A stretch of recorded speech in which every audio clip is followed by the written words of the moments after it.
Welcome to the series of partnership. So we are going to start our first chapter in concepts of the first chapter, fundamentals of partnership. The first is the definition of partnership. What is partnership?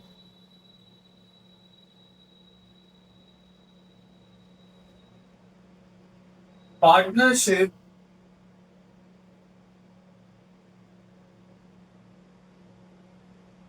is a relation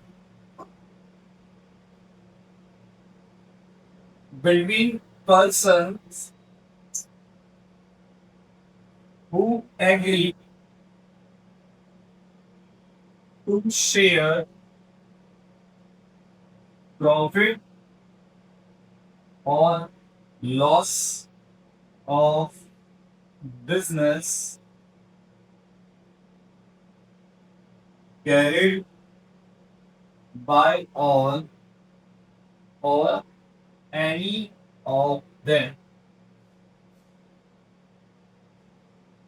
acting for all. So what is partnership? Partnership is the relations. तो partnership क्या है? Relation. Say there are two partners A and B. Two partners A and B. तो partnership क्या है? A और B के बीच का relation है. ये रिलेशन किस पर्पस के लिए बना है? ये रिलेशन पर्पस है इस रिलेशन का बिजनेस कैरी करने के लिए और बिजनेस के प्रॉफिट या लॉस को शेयर करने के लिए. ठीक है. अब बिजनेस जब ये कैरी करेंगे तो बिजनेस कैरी करने के लिए इनके बीच में जो रिलेशन है वो टर्म्स एंड कंडीशन पे बेस्ड होगा. तो इनके रिलेशन के टर्म्स एंड कंडीशंस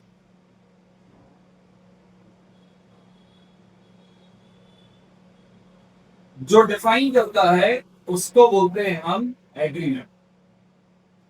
उसको बोलते हैं हम agreement.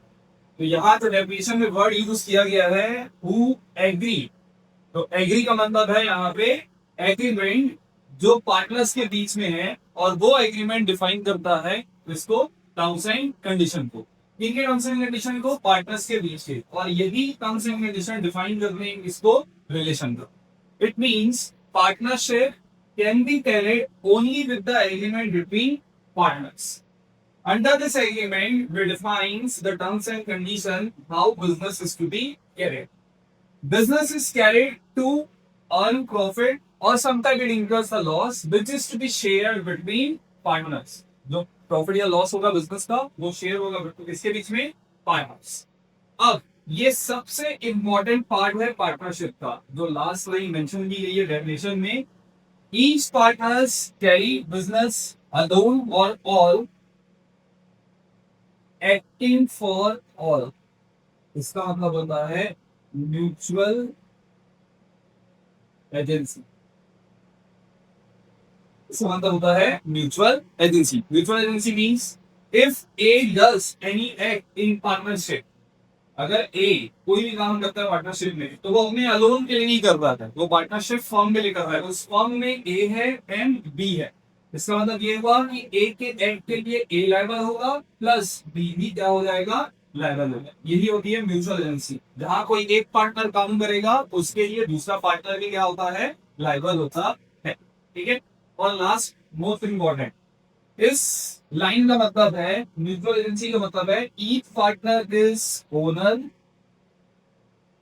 As well as agent of firm. Owner क्यों? क्योंकि बिजनेस में ये इन्वेस्ट कर रहा है कैपिटल. ओनर क्यों? क्योंकि बिजनेस में क्या इन्वेस्ट कर रहा है? कैपिटल प्रॉफिट अर्न करने के लिए. और एजेंट क्यों? जो मैंने अभी बोला कि एक पार्टनर अगर कोई काम करेगा तो अलोन अपने के लिए नहीं. बिजनेस मान लो ए अकेले रन करता है, बी अपना टाइम नहीं दे पा रहा, तो क्या ए प्रॉफिट अर्न करेगा? जो भी वो अलोन उसका है नहीं है.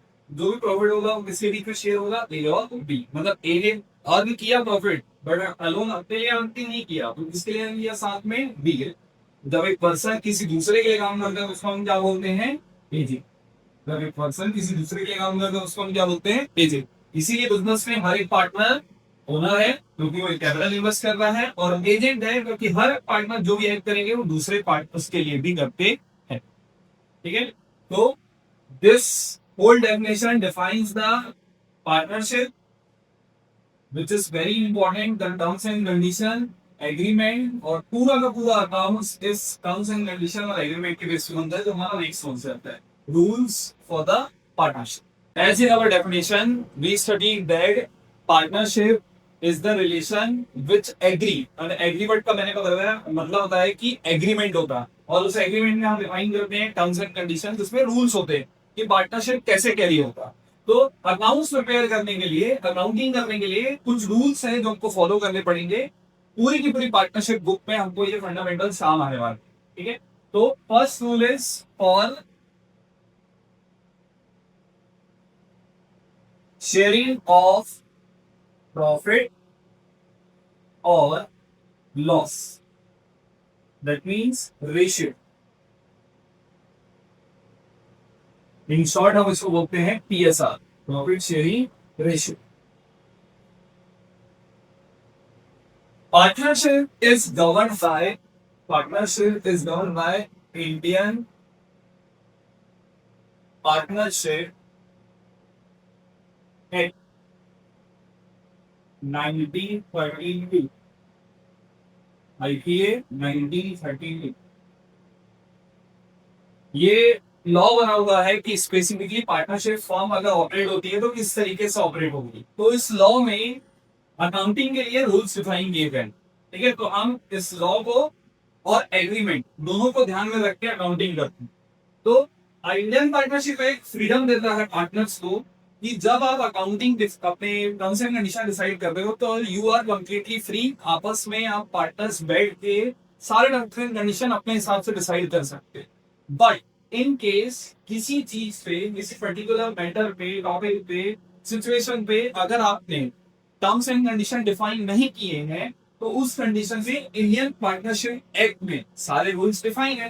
तो अगर पार्टनर्स ने आपस में डिफाइन नहीं किया तो किसका रूल एप्लीकेबल होगा? इंडियन पार्टनरशिप एक्ट का रूल एप्लीकेबल हो. तो हम अभी इन टॉपिक्स में जब रूल्स ऑफ अकाउंटिंग पढ़ेंगे तो यही ध्यान रखेंगे कि आईपीए का रूल कब एप्लीकेबल होगा और पार्टनर्स के बीच का रूल एप्लीकेबल कब होगा. तो फर्स्ट है जैसे हमारा फर्स्ट है हमारा प्रॉफिट शेयरिंग रेशियो.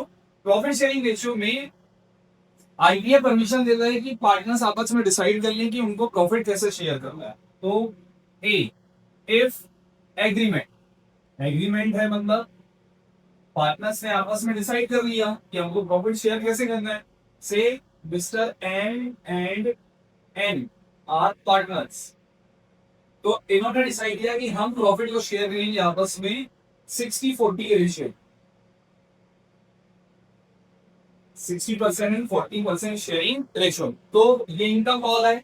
ये आपस में डिसाइड किया कि हमको 60 और 40 के रेशियो में डिवाइड करना है प्रॉफिट को, तो they can do it.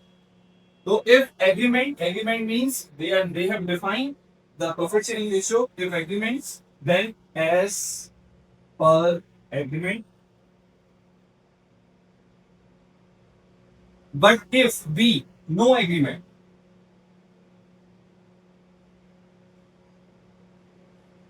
then as per IPA, Indian Partnership Act, profit or loss will be divided equally among the partners.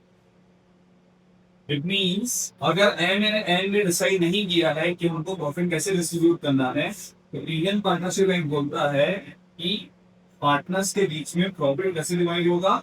Equal.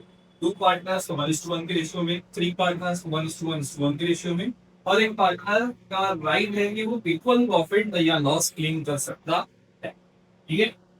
First. Second, interest on capital. IOC, interest on capital. Again, A, if agreement.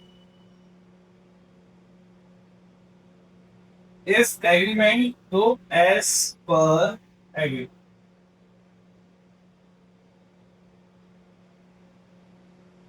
Now there are 2 cases in this rule. First is partners are entitled to interest on capital at the rate of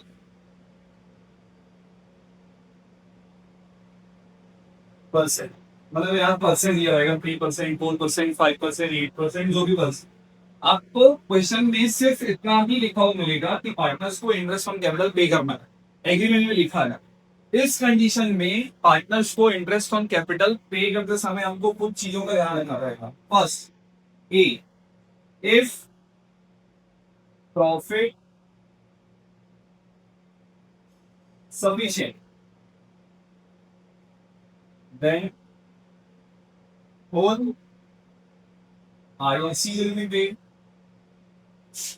B, if profit insufficient,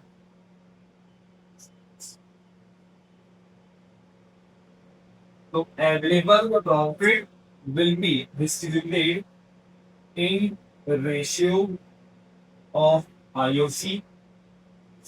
C, if loss, this business is having loss, no IOC will be paid. If business is having loss, no IOC will be paid. So there are two minus M and N. For example, इनका interest on capital है for N IOC, N for N IOC is 5 का, total IOC हो जाता है 15 का। मतलब business में interest on capital पे करना है एम को कितना 10,000 और एम को 5,000, तो टोटल इंटरेस्ट ऑन कैपिटल कितना है 50। हमने फर्स्ट सिचुएशन में क्या किया है, प्रॉफिट सफिशिएंट है, लेट्स से फर्स्ट ईयर हमारा प्रॉफिट है 20,000, तो बिजनेस के पॉकेट में कितना है 20,000, उसको पे करना है 15,000, तो business is having sufficient profit to pay the IOC. तो in this case M will get whole 10,000 and N will get 5,000 as interest on capital. In second year, business earns the profit of 9,000. Business में कितना profit हो रहा है 9,000। अब हमारा total interest on capital पे कितना करना है हमको 50, बट बिजनेस में कितना है profit 9, means profit is insufficient. जो हमने सेकंड कंडीशन लिखा प्रॉफिट इज इनसफिशिएंट, तो हमने क्या बताया इसमें, जो हमारा अवेलेबल प्रॉफिट है उसी अवेलेबल प्रॉफिट को हम डिस्ट्रीब्यूट करेंगे किसके रेशियो में, इंटरेस्ट ऑन कैपिटल के रेशियो। तो हमारा अवेलेबल प्रॉफिट है 9,000, इस 9,000 को हम डिवाइड करेंगे ratio of interest on capital. तो अगर इससे हम रेशियो निकालते हैं that will be 2:1, 2:1। So 9,000 will be divided between M and N in the ratio of 2:1. It means M will get in the form of interest 6,000 and N will get interest in the form of 3,000. But purchase करेंगे आपने loss, loss business में हो गया per year में loss 2,000। In this case, business is not having any fund to pay interest on capital, so no IOC will be paid to the partners. No interest on capital will be paid to the partners as business has incurred the loss. Okay. So this is when there is agreement. An agreement, it is first case. Now, second case. Second case is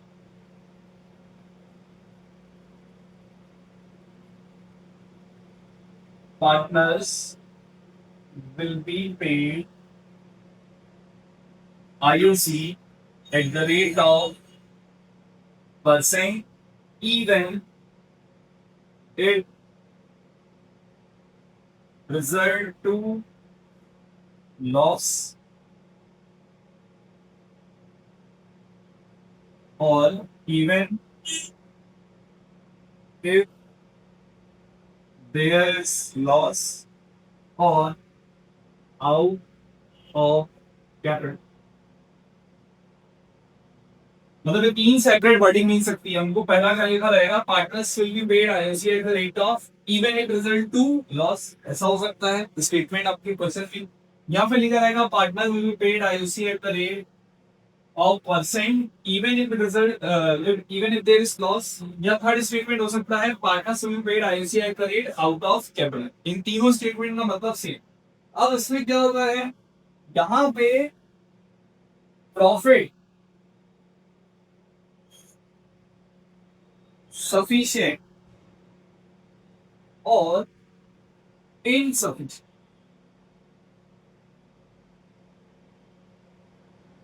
second loss, this both condition doesn't matter, in each and every case we will pay whole IOC, we will pay whole interest on capital। तो हमने जो first statement पढ़ा उसमें क्या बोला था हमने कि partners will be paid IOC at the rate of इतना परसेंट। ये जो आगे के स्टेटमेंट्स है, कंडीशन है, ये मेंशन नहीं थी। सो उस कंडीशन में हमको चेक करना पड़ता है कि प्रॉफिट है कितना है, सफिशिएंट है नहीं है, लॉस है, तो उसके अकॉर्डिंग हम पे करते हैं। बट अगर यहाँ एग्रीमेंट पे पार्टनर्स ने लिख दिया कि पार्टनर्स को आईओसी पे करेंगे, फिर भले बिजनेस को लॉस हो जाए या बिजनेस में लॉस है या कैपिटल से पे करेंगे, इन तीनों कंडीशन का मतलब ये है कि बिजनेस में अगर प्रॉफिट 20,000 है तभी पार्टनर्स को 15,000 पूरा आईओसी पे होगा। बिजनेस में अगर प्रॉफिट 9,000 है तब भी पार्टनर्स को पूरा 15,000 प्रॉफिट आईओसी में होगा। लॉस है 2,000 का बिजनेस में तभी पार्टनर्स को 15,000 इंटरेस्ट ऑन कैपिटल पे होगा। यहाँ पार्टनर्स ने खुद डिसाइड किया है कि भले लॉस हो हमको पूरा इंटरेस्ट ऑन कैपिटल चाहिए। तो दोनों स्टेटमेंट को ध्यान से पढ़ना है, उसके बाद क्वेश्चन को हम सॉल्व करेंगे, क्योंकि ये ट्रिकी है। 1 मार्क्स के क्वेश्चन में एमसीक्यूज में ये पूछता है, ये रूल से क्वेश्चंस आते हैं। तो वहां पे आपको जब आप पढ़ोगे कि इंटरेस्ट ऑन कैपिटल कैलकुलेट करना है, तो हमको यही ध्यान रखना है कि इंटरेस्ट ऑन कैपिटल कैलकुलेट करेंगे तो ये है आगे का स्टेटमेंट, ये है या नहीं। अगर आगे का स्टेटमेंट नहीं है तो केस नंबर 1 एप्लीकेबल होगा, और अगर ये आगे का स्टेटमेंट है तो आपको कुछ नहीं सोचना है, पूरा का पूरा इंटरेस्ट हम कैपिटल आप क्या करोगे, ठीक है। ठीक है, अब ये था सिर्फ ए क्या, if there is agreement. B क्या है, no agreement, if there is no agreement. अगर पार्टनर्स ने आपस में डिसाइड नहीं किया और एग्रीमेंट नहीं है तो उस कंडीशन में आईपीए इंडियन पार्टनरशिप एक्ट का रूल एप्लीकेबल होता है, और आईपीए जो हुआ है no IOC will be paid. अगर एग्रीमेंट में डिसाइडेड नहीं है कि पार्टनर्स को कितना आईओसी पे करना है तो पार्टनर्स को कोई आईओसी पेबल नहीं होगा। Okay, next third rule is interest on drawings. IOD, interest on drawings. Again, A, if agreement, so interest on drawings will be charged as per agreement. But if there is no agreement, then say no interest on drawing will be charged. तो Indian partnership एकदम clear है, अगर agreement नहीं है तो partners को interest on capital मत दो, और अगर एग्रीमेंट नहीं है तो पार्टनर से इंटरेस्ट ऑन ड्राइंग भी मत दो। ओके, अगर आपको पार्टनर्स को इंटरेस्ट ऑन कैपिटल देना है तो ये कंडीशन लिखो, और अगर पार्टनर से इंटरेस्ट ऑन ड्राइंग लेना है तभी आपको एग्रीमेंट में मेंशन करना पड़ेगा। तो जितना परसेंट मेंशन होगा 2, 3, 4, 8%, 10%, पार्टनर से हम उनकी ड्राइंग्स पे उतना इंटरेस्ट क्या करेंगे, चार्ज करेंगे। वो कब होगा, जब एज पर एग्रीमेंट। और अगर एग्रीमेंट नहीं है तो पार्टनर्स पे हम कोई भी इंटरेस्ट ऑन ड्राइंग्स चार्ज नहीं कर। Rule number 4,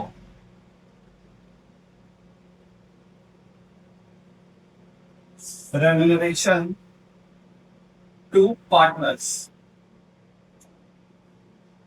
Now, remuneration means salary, bonus, commission, anything that we pay to the partners apart from profit. That is remuneration. So again, A, if agreement, then as per agreement. It means आपको decide करना पड़ेगा कि agreement में अगर partner को commission देना है, bonus देना है, सैलरी देना है, जो भी अमाउंट आपको पे करनी है, it must be mention in agreement. For example, partner decided to pay salary at the rate of 5,000 per month. तो ये डिफाइन किया गया था एग्रीमेंट कि पार्टनर को इतनी सैलरी मिलेगी. अगर ये डिफाइन है तो ही पार्टनर को सैलरी पे होगी in the business. But B, if no agreement, अगर पार्टनर के रेमुनेशन को लेके कोई एग्रीमेंट डिफाइन नहीं है, तो as per RPA, Indian Partnership Act, no remuneration will be paid to the partners. Indian Partnership Act clearly बोलता है कि पार्टनर को कोई रेमुनेशन नहीं मिलेगा until and unless it is defined in the agreement. So if partner wants salary, bonus, commission, anything in the form of remuneration, they need to define in the agreement.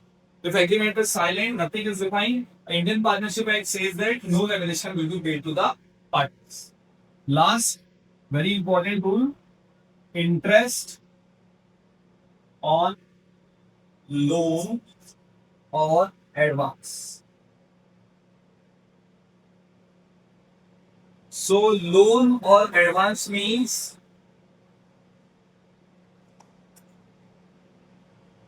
extra fund by partners to the funds apart from capital. Business में owner ने fund लगाया है, उसको capital बोलते हैं. But business को और पैसों की जरूरत है, तो हम बैंक से लोन ले सकते हैं, किसी आउटसाइडर इंडिविजुअल से लोन ले सकते हैं. तो यही फैसिलिटी होती है कि पार्टनर ही फंड को लोन दे सकता है. तो उसमें कैपिटल के अलावा अगर कोई भी एक्स्ट्रा फंड प्रोवाइड किया, एडवांस प्रोवाइड किया, that is loan to the firm. In this case A, again, if agreements, then as per agreement. If any partner is providing loan to the firm, then he or she will be defining the rate of interest. कि किस rate of interest पे वो firm को loan दे रहा है, दे रही है.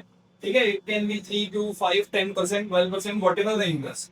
But it must be mention in the agreement. But if no agreement, agreement is silent regarding interest on loan, मतलब पार्टनर ने फर्म को लोन दे दिया, तो उसने ये डिफाइन किया कि वो कितना इंटरेस्ट चार्ज करेगा. उस कंडीशन में आईपीए बोलता है कि 6% per annum interest compulsory firm को देना पड़े. अगर इससे कम देना है, मतलब वो एग्रीमेंट में होना चाहिए, 3% में चाहिए, 2% में चाहिए, 10% में चाहिए, जो भी कम या ज्यादा हो सकता है, पर वो कहाँ पे लिखा होगा, एग्रीमेंट में. और अगर एग्रीमेंट साइलेंट है, कुछ भी डिफाइन नहीं किया गया है, तो firm will be paying 6% per annum interest on loan to the partners. So these are our basic 5 rules which will be applicable to whole book of partnership. In this book, we are going to study 5 chapters which will be applicable in this whole book. These are the 5 basic rules which are very important for partnership. Now, we are studying the rules for the accounting of partnership. Now, accounting of partnership. So, under accounting of partnership, we have to prepare certain additional accounts to finalize the accounting of partnership. तो class 11th में हमने final accounts पढ़े हैं. उन final accounts में सबसे पहले आप जब प्रिपेयर करते हैं,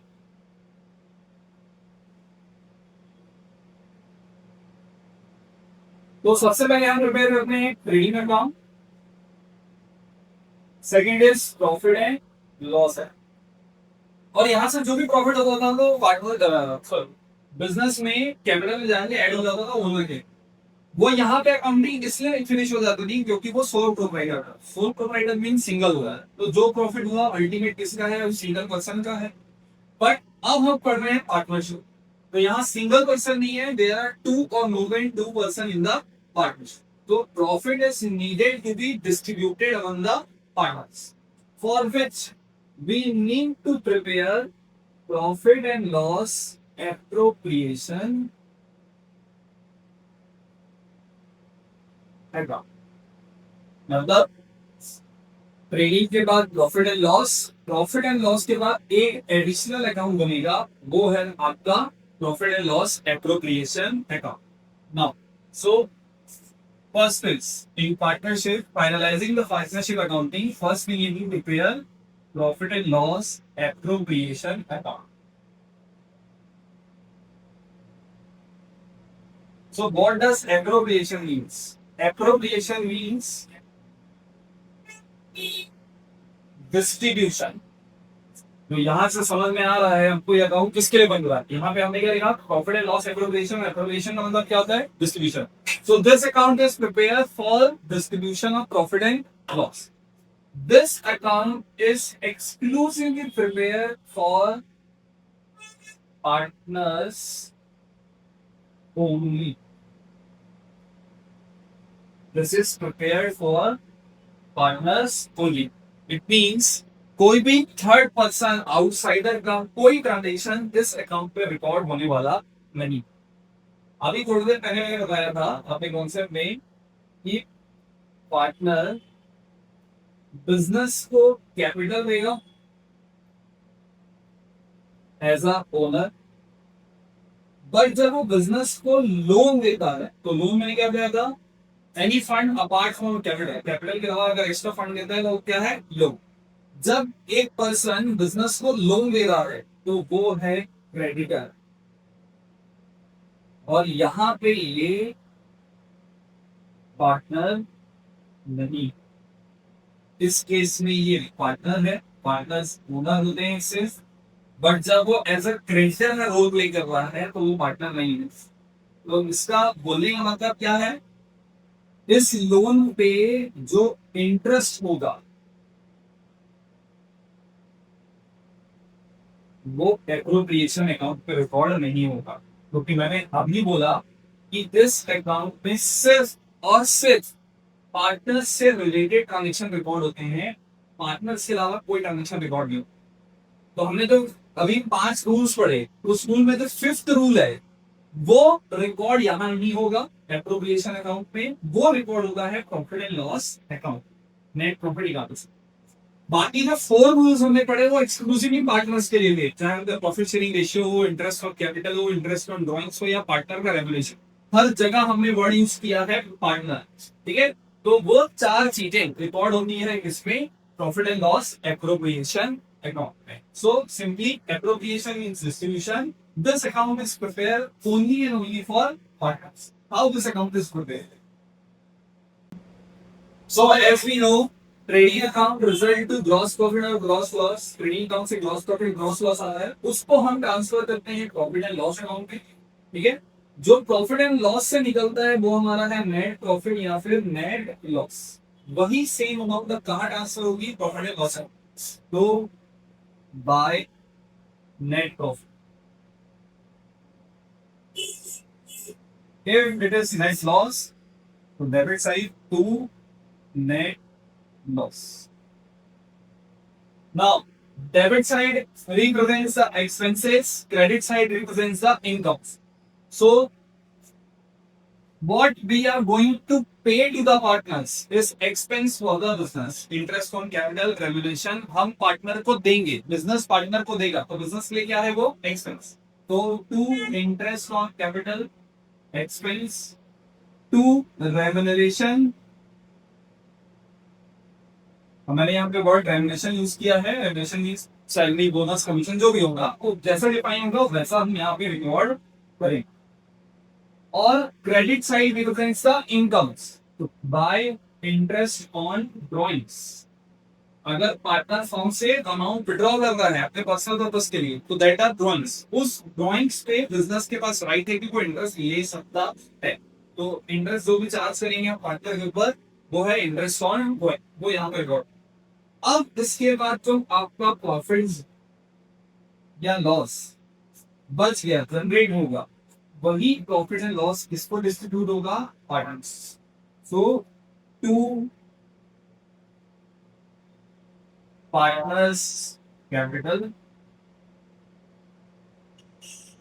और टू पार्टनर्स करेंट अकाउंट, दोनों में से एक चीज रिकॉर्ड होगी। अभी पता पड़ेगा क्या है वो प्रॉफिट। अगर हमारी इनकम ज्यादा है, एक्सपेंस कम है, तो बैलेंस आएगा और वो क्या आएगा? Profit. But if it result to loss, partners capital और बाय पार्टनर्स करेंट। तो when expenses are more than profit and incomes, it result to loss. The loss will be distributed and transferred to capital account or current account. If profit will be distributed, it will be also transferred to capital or current account.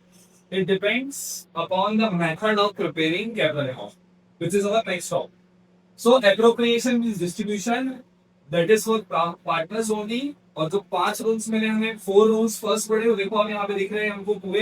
Profit sharing, partners का, interest on capital, remuneration on interest on drawing. This all are related to partners. That is why it is important in this account, profit and loss appropriation. So next, after preparation of profit and loss appropriation account, we need to prepare second account, that is partners capital account.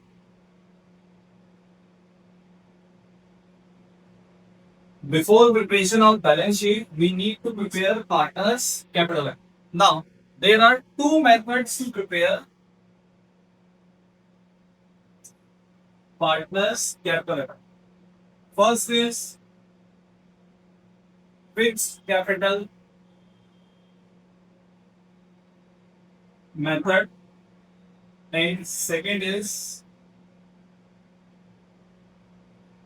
fluctuating capital method. So यहाँ name से हमको पता पड़ रहा है, first में लिखा है फिक्स्ड कैपिटल, मतलब capital will be kept in it will not be changing. ठीक है, तो फिक्स्ड कैपिटल मेथड में हम सिर्फ कैपिटल को सेम रहने देते हैं, उसको चेंज होने नहीं देते। तो उस कंडीशन में हम दो सेपरेट अकाउंट प्रिपेयर करेंगे। First will be partners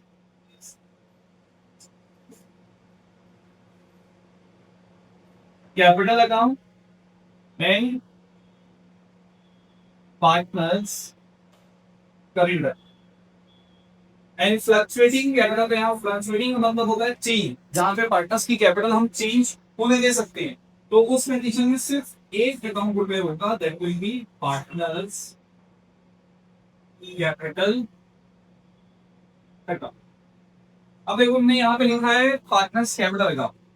Capital account means in this account only capital will be recorded. That is capital invested by the partners initially. If additional capital required, then additional capital invested by the partners. Third, if partners capital is rearranged और उसके बाद ऐसा लग रहा है कि कोई partner ने एक्स्ट्रा फंड इन्वेस्ट किया है, तो वो विड्रॉ करेगा अपनी एक्सेस कैपिटल को। तो कैपिटल विड्रॉन और at the end of the year जितनी कैपिटल बिजनेस में होगी पार्टनर। तो ये सिर्फ 4 एलिमेंट्स रिफ्लेक्ट होते हैं किसपे? Partners capital account. Current account में यहाँ पे वर्ड यूज किए हैं हमने करेंट। करेंट का मतलब होता है दिस ईयर। तो इस साल बिजनेस को जो हमने एग्लोमरेशन में लिखा, पार्टनर्स को हम देंगे interest on capital, interest on drawings, remuneration, partner जो बिजनेस से विड्रॉ करता है। ठीक है, ये सारी चीजें हर साल होंगी। That is why we prepare current account. इस अकाउंट में वो रेकरिंग ट्रांजैक्शन रिकॉर्ड होंगे जो हर साल होने वाले, interest on capital, interest on drawings, partners की ड्राइंग्स, उनके रेम्यूनरेशन, प्रॉफिट जो उनको डिस्ट्रीब्यूट हो रहा है, लॉस जो उनको डिस्ट्रीब्यूट हो रहा है, ये सारी चीजें हम रिकॉर्ड करेंगे किसमें, current account. But if fluctuating capital method is followed, then we need to prepare only one, that is partners capital account, and this method is summation of these two accounts. इस account में हम सब लिखते हैं, सारे partner के financial यही एक ही जगह एक ही अकाउंट पे रिकॉर्ड होते हैं.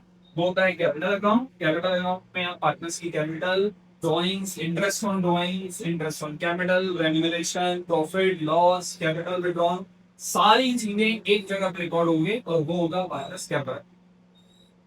प्रॉफिट एंड लॉस एग्रोवेशन जब जस्ट मैंने पहले बताया तो उसमें मैंने बोला कि प्रॉफिट डिस्ट्रीब्यूट होगा तो या तो आप लिखेंगे पार्टनर्स कैपिटल या लिखेंगे करेंट. सेम लॉस के भी लिखा मैंने, वहां पे वर्ड यूज किया था और. वो क्यों यूज किया था, इन दो मेथड्स के कारण. अगर आपके पार्टनर्स ने डिसाइड किया है कि they are going to prepare their capital by fixed capital method, तो उस कंडीशन में हम जो प्रॉफिट या लॉस है वो ट्रांसफर करते हैं करेंट अकाउंट में. तो वहां हम लिखेंगे to partners capital if there is profit, और अगर लॉस है तो by partners current account.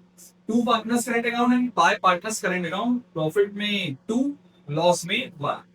But if fluctuating capital method है, पार्टनर्स अपने अकाउंट्स फ्लक्चुएटिंग कैपिटल मेथड से बना रहे हैं, तो वहां पे सारे एलिमेंट्स पार्टनर से रिलेटेड कहां ट्रांसफर हो जाते हैं, कैपिटल अकाउंट में. तो to partners capital in profit by partners capital in the case of loss. So this is our partners capital account. Then only we are going to prepare the balance sheet of partnership fund. Calculation of interest on capital. Next topic, very important. So according to the rules, we need to pay interest on capital if mentioned in the agreement. So interest on capital. The two very important things that we must always take care of while calculating the interest on capital is IOC is always हमेशा calculated on opening capital and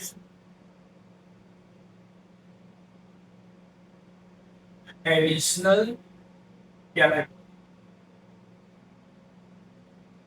बहुत important है कि जब आप interest on capital calculate कर रहे हैं तो जो कैपिटल दिया है बिजनेस की फॉर्म में, वो कैपिटल की डेट क्या है ये हमको ध्यान रखनी है. आईओसी हमेशा कैलकुलेट होता है ओपनिंग कैपिटल पे, या अगर पार्टनर्स ने एडिशनल कैपिटल इन्वेस्ट किए तो उस additional capital. If closing capital is given, so first calculate opening capital. ये भी सबसे बड़ा पॉइंट ऑफ मिस्टेक है कि हम डेट को ध्यान नहीं रखते हैं और क्लोजिंग कैपिटल पे आईओसी निकाल देते हैं, वहीं पे क्वेश्चन आपका गलत हो जाता है. तो जब आप क्वेश्चन पढ़ रहे हैं तो आपको ये ध्यान रखना है कि डेट क्या है. आपको मेंशन रहेगा कि capital of the partner as on 31st of March. तो 31st of March is our closing date. It means we have been given closing capital, so we need to first calculate the opening capital, और opening capital के बाद ही आप IOC calculate करेंगे. जब तक opening capital नहीं calculate होगी आप आईओसी नहीं निकाल सकते. तो आपको डेट का ध्यान रखना है. आपको क्वेश्चन में देखना है कि डेट क्या दी है. If it is mention 1st April, that means opening capital, directly आप इंटरेस्ट ऑन कैपिटल निकाल सकते हैं जो भी रेट होगा. बट अगर आपको क्वेश्चन में क्लोजिंग कैपिटल दिया है तो ये डेट मेंशन होगी. आपको ध्यान रखना है कि क्लोजिंग है, हमको क्या निकालना है, opening. Next, calculation of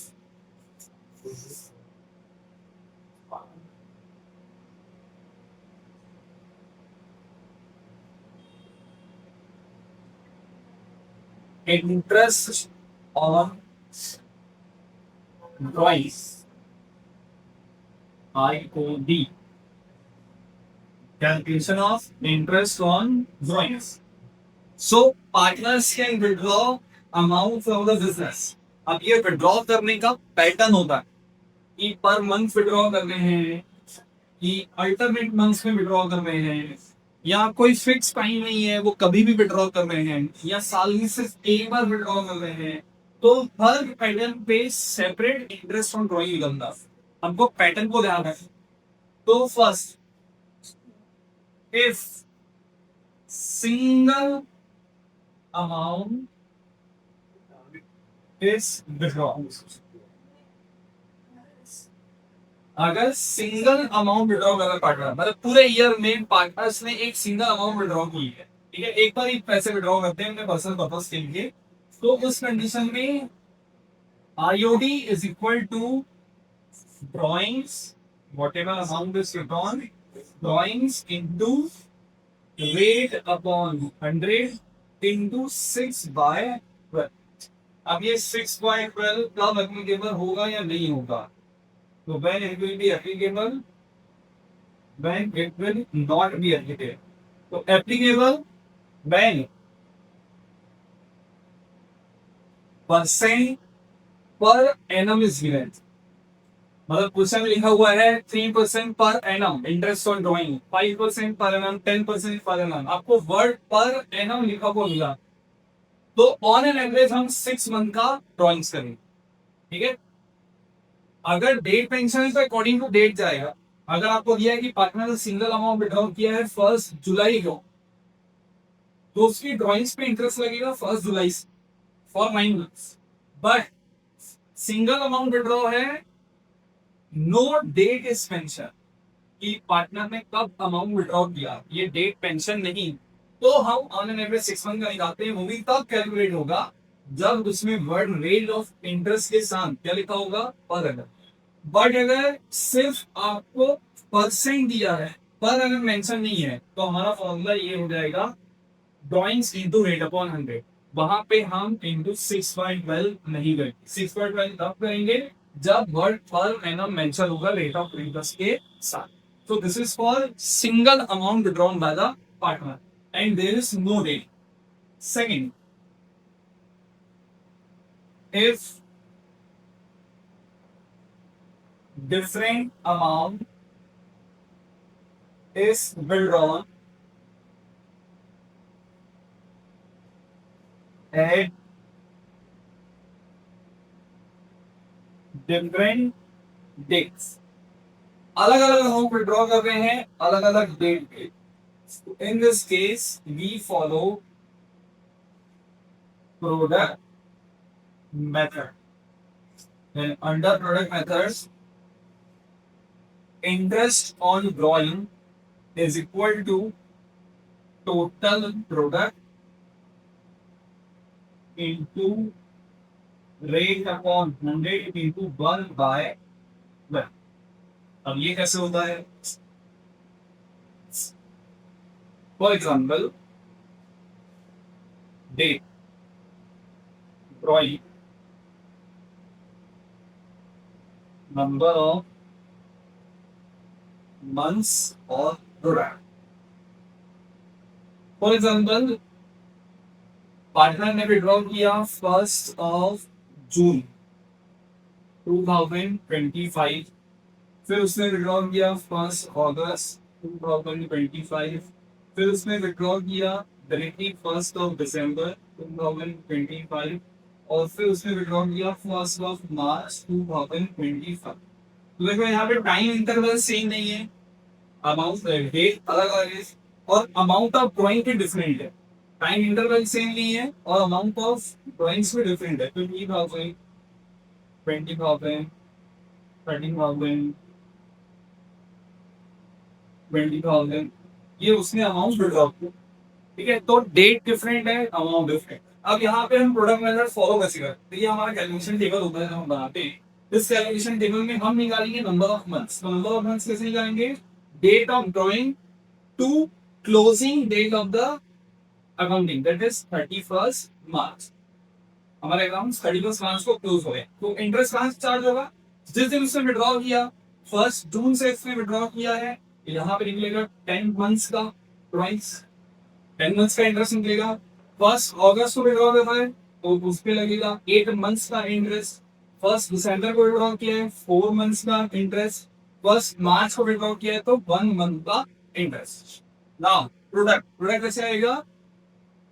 amount withdrawn into number of month is equal to product.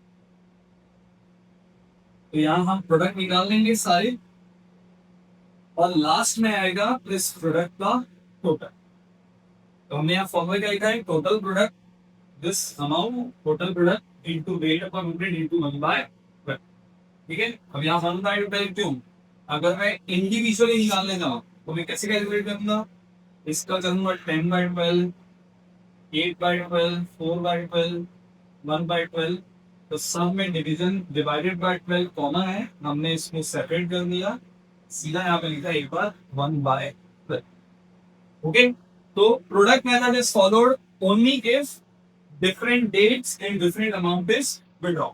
So interest on drawing will be calculated by product method. In this we need to calculate first total product. Total product कैसे निकलेगा? Date लिखो, amount of drawing लिखो पहले, उसके बाद इस date से and date तक का कितना टाइम पीरियड होगा है वो मेंशन करेंगे, फिर अमाउंट ऑफ ड्रॉइंग को नंबर ऑफ मंथ से मल्टीप्लाई करके देंगे, उतने मंथ्स का उस पर इंटरेस्ट निकालना है। यहाँ पे टोटल प्रोडक्ट आएगा, उस टोटल प्रोडक्ट को into rate upon 100 into 1/12 we will get our interest on drawings. Okay, now in this case, in this third case, first is single amount, no date. Second is different amount and different date. Case number 3.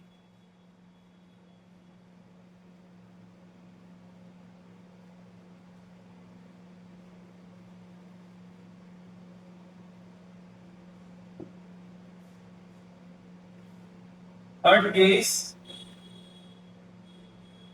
same amount is withdrawn at same time gap. Time gap or time interval is same. For example, अच्छा इसमें interest on drawing is equal to total drawings into rate upon 100 into average period upon 12। तो basically जब same amount और same time gap होता है तो वहां पे हम जो मेथड फॉलो करते हैं उसको बोलते हैं एवरेज पीरियड मेथड। हम जो फॉलो करते हैं उसको क्या बोलते हैं? Average period method. इसीलिए यहाँ पे जो यूज किया गया है एवरेज पीरियड यूज किया गया। तो इस केस में हमको जो कैलकुलेट करना है बेसिकली वो कैलकुलेट करना है एवरेज पीरियड। और ये एवरेज पीरियड निकलेगा कैसे? चलो तो ए first drawings at starting of each month. For example, 2000 per month. हमने क्या लिखा है यहाँ पे?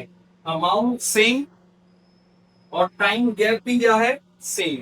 तो यहाँ लिख रहा है drawings starting of each month, तो हर मंथ के फर्स्ट डेट पे तो टाइम गैप सेम हो गया और अमाउंट भी फिक्स है 2000 पर मंथ। तो ये केस एप्लीकेबल करने से पहले हमको ध्यान रखना पड़ेगा कि हमारा जो टाइम इंटरवल है और ड्रॉइंग से दोनों क्या होना चाहिए? सेम। तो यहाँ पे एवरेज पीरियड निकालते कैसे? तो उसकी ट्रिक है, सिंपली हमको क्या करना है, फर्स्ट ड्रॉइंग और हमारा लास्ट ड्रॉइंग इसका टाइम पीरियड निकालें। हमने क्या बोला? स्टार्टिंग ऑफ ईच मंथ, तो हमारा फर्स्ट मंथ क्या है? अप्रैल, यहां से हम अपना अकाउंट स्टार्ट करते हैं और लास्ट मंथ है हमारा मार्च। तो स्टार्टिंग ऑफ मंथ मतलब कौन सी डेट आ जाएगी? फर्स्ट अप्रैल और मार्च की भी फर्स्ट डेट। तो फर्स्ट ड्रॉइंग कब करेगा पार्टनर? फर्स्ट ऑफ अप्रैल को और लास्ट महीने कब करेगा, लास्ट मंथ में कौन सी डेट को, 1 मार्च। अब 1 अप्रैल में जब उसने विड्रॉ किया तो उस पे हम नंबर ऑफ मंथ्स निकालेंगे। तो यहाँ पे कितने मंथ्स का इंटरेस्ट लगेगा, 12, अप्रैल टू मार्च और होल ईयर 12 मंथ्स। और यहाँ पे जब 1 मार्च को विड्रॉ करेंगे, 1 मार्च से 31 मार्च, 1 मंथ, तो total time period will B 13 divided by 2, so our average period is equal to 6.5 months। मतलब ऑन एन एवरेज 6.5 मंथ्स का मैं इंटरेस्ट निकालूंगा तो मेरे पार्टनर का पूरे साल भर का इंटरेस्ट आ जाएगा दिस फॉर्मूल्स। और यहाँ हमने लिखा है टोटल ड्रॉइंग्स, तो टोटल ड्रॉइंग्स कैसे आएगी, 2000 per month, it means 2000 into 12, 2000 into 12 total drawings.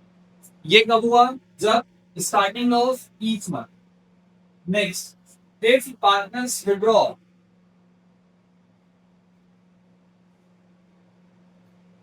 at the mid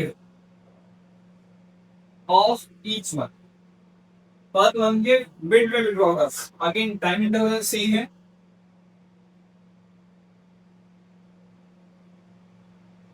per month on mid.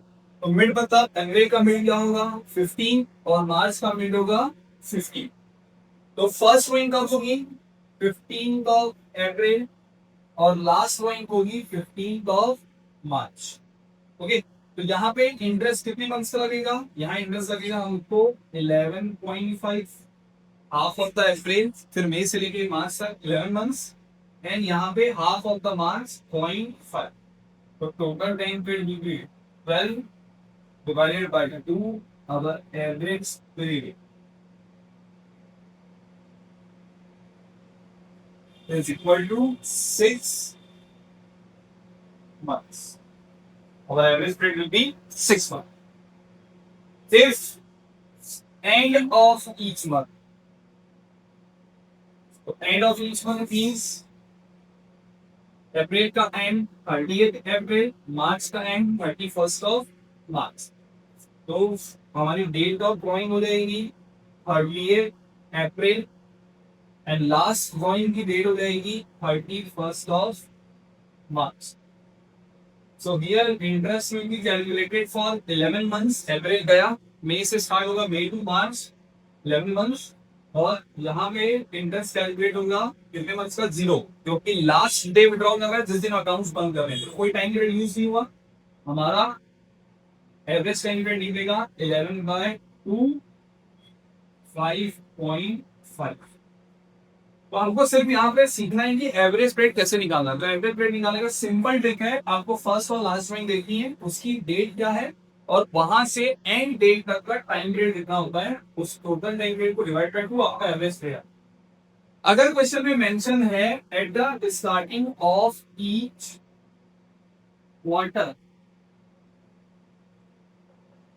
तो each quarter means first drawing first quarter, तो हमारा फर्स्ट क्वार्टर होगा April May and June, 3 months, और last quarter होगा January February and March, last quarter, क्योंकि वो पर quarter में विड्रॉ कर रहा है। इसका मतलब क्या है, हर 3 महीने में अमाउंट विड्रॉ कर रहा है, एवरी 3 मंथ्स। ठीक है, तो फर्स्ट क्वार्टर हमने क्या लिखा, first starting of each quarter, her quarter के स्टार्टिंग में विड्रॉ कर, तो ये क्वार्टर स्टार्ट कहां से हो रहा है, अप्रैल का 1 अप्रैल से, और लास्ट क्वार्टर कहां से स्टार्ट हो रहा है, जनवरी से। तो हमारी जो डेट होगी फर्स्ट क्वार्टर की 1 अप्रैल, और लास्ट ड्रॉइंग कब करेगा, लास्ट क्वार्टर की स्टार्टिंग में 1 जनवरी। तो here the number of months will be 12, January to March, and date March है, January to March 3 months, total time period will be 15/2, average period will be 7.5। Same अगर starting के बदले आपको दिया हुआ है मिड ऑफ ईच क्वार्टर, तो 3 months का मिड कितना होगा 1.5, it means 15th of May and 15th of February, mid of the each quarter. So our date of drawing will be 15th of May and 15th of February. Number of time dates will be, here it will be 10.5 अप्रैल का half, sorry May का half, फिर जून से तो 10.5 और फरवरी का half और मार्च 1.5. It will be 12 by 2. Our average period will be 6 months. If it is given end of each quarter, तो end of each quarter में हमारा फर्स्ट क्वार्टर एंड कब हो रहा है जून, तो डेट विल बी 30 जून और ये क्वार्टर एंड हो रहा है 31 मार्च. तो हमारा डेट ऑफ ड्रॉइंग हो जाएगा फर्स्ट ड्रॉइंग कब होगी 30 June and 31 of March. Here time period will be 9 months, here time period will be 0 क्योंकि लास्ट डेट को विड्रॉ करें जिस दिन अकाउंट फॉर्म करते हैं. तो 9/2 4.5. इन 6 केस में कॉमन ध्यान देने वाली क्या चीज है, हम हर बार एवरेज पीरियड निकाल रहे हैं. फॉर्मूला होगा वही है, एवरेज पीरियड निकालोगे. एवरेज पीरियड कैलकुलेट करते समय हमको सिर्फ फर्स्ट और लास्ट वन को देखना है. साल भर में उसने 12 टाइम्स, अगर पर मंथ में 12 टाइम्स अमाउंट विड्रॉ किया, बट अगर पर क्वार्टर है तो वो 4 टाइम अमाउंट विड्रॉ करेगा. बट हमको कितने बार अमाउंट विड्रॉ करने से कोई मतलब नहीं है. हमको टाइम पीरियड निकालने के लिए सिर्फ फर्स्ट और लास्ट रोल का ध्यान रखना है. आप यहाँ पे साइड में अपना number sorry name of month लिखो और उस पर डेट डालो, इजीली आपका एवरेज पीरियड कैलकुलेट हो जाता है. ठीक है, बस एक मिस्टेक जो यहाँ पे होगी है ये है टोटल ड्रॉइंग्स. अगर पर मंथ किया है तो कंपलसरी आपको 2000 पर मंथ के हिसाब से इंटू 12 करना है टोटल ड्रॉइंग्स निकालते समय. और अगर पर क्वार्टर दिया हुआ है तो यहाँ पे इंटू 4 हो जाएगा क्योंकि वो 4 टाइम्स इन ईयर अमाउंट क्या करेगा विड्रॉ करेगा. तो यहाँ total drawings into rate upon 100 into average rate जो ये हमारा कैलकुलेट होगा अपॉन 12. आगे कितना फॉलो होगा जब same amount same time interval या गैप पे है तब. So there are 3 techniques to calculate, 3 methods to calculate interest on drawing. One, single amount. Second, different amount, different dates. And third, same amount, same time gap. Then average period will be 4.